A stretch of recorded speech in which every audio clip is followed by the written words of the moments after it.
tollé au sein de la classe politique. Alors, qu'est-ce qu'il faut? Est-ce qu'il ne faudrait pas que véritablement qu'on aille vite et pour vider véritablement ce sujet du mandat présidentiel? Pour parler de tous ces thèmes, nous recevons sur ce plateau M. Mamadou Dieng. Il est le coordonnateur du mouvement Arc-en-Ciel, membre du Front patriotique pour la défense de la République. M. Dieng, bonjour. Bonjour. Avec vous sur ce plateau, nous recevons M. Alassane Cissé. Il est le président du nouveau parti, secrétaire général du nouveau parti. Il est aussi membre donc de la coalition Macky 2012. M. Cissé, bonjour. Bonjour.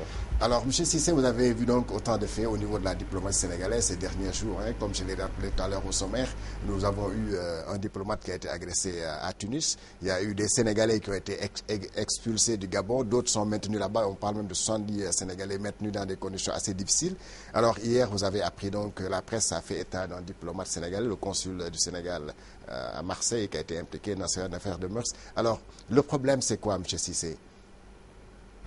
Bonjour, Georges. Merci de m'avoir invité dans votre plateau. Je voudrais saluer aussi les Sénégalais et baalu leen àq di leen baal àq te di leen wax déwénati. En fait, Georges, le problème n'est pas un problème de la diplomatie sénégalaise parce que nous avons des diplomates de carrière. Nous avons des diplomates qui sont reconnus. Le problème, c'est un problème de personnes. Ce sont des personnes qui, avec leur statut diplomatique, pensent qu'elles peuvent faire tout ce qu'elles veulent. Mais j'en arrive au diplomate qui a été battu par la police tunisienne, je crois. Oui. Eh bien là, le Sénégal devait réagir vigoureusement parce qu'on ne doit pas malmener nos diplomates. Concernant celui dont la police française dit qu'il a exhibé son sexe et autres, bon, lui aussi a donné... Il s'agit du consul du Sénégal, du Sénégal à Marseille. Lui aussi, il a donné sa version.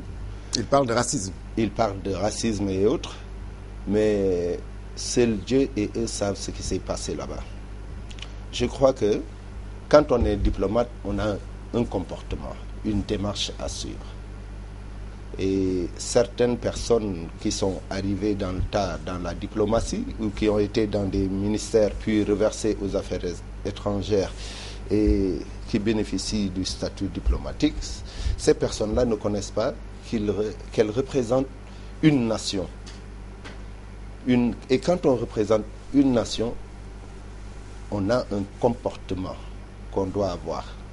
On ne doit pas se comporter comme un chiffonnier.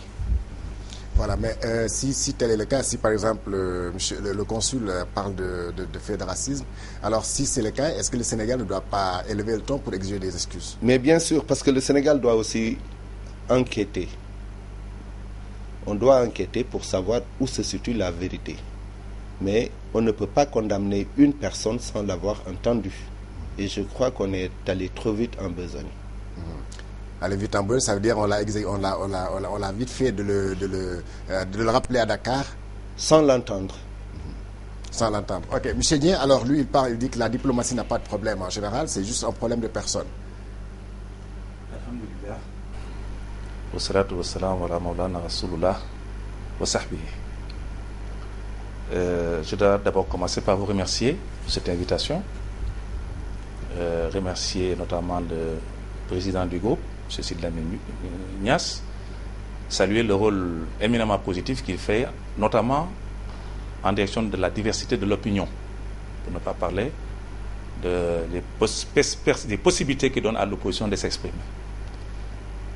C'est une des supports médiatiques qui autorise le plus la communication des membres de l'opposition, en tout cas à moi, en ce qui me concerne. Et je tenais à le dire ici. Vous me permettrez, j'ai l'habitude, avant de commencer, de passer un petit coucou à des amis, des gens qui sont avec moi dans le cadre du mouvement Arc-en-Ciel.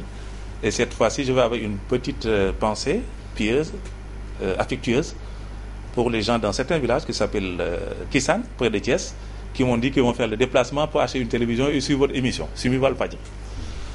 Donc je leur passe mon bonjour. Je voudrais également, avec votre autorisation, avoir une pensée affectueuse pour nos détenus politiques, notamment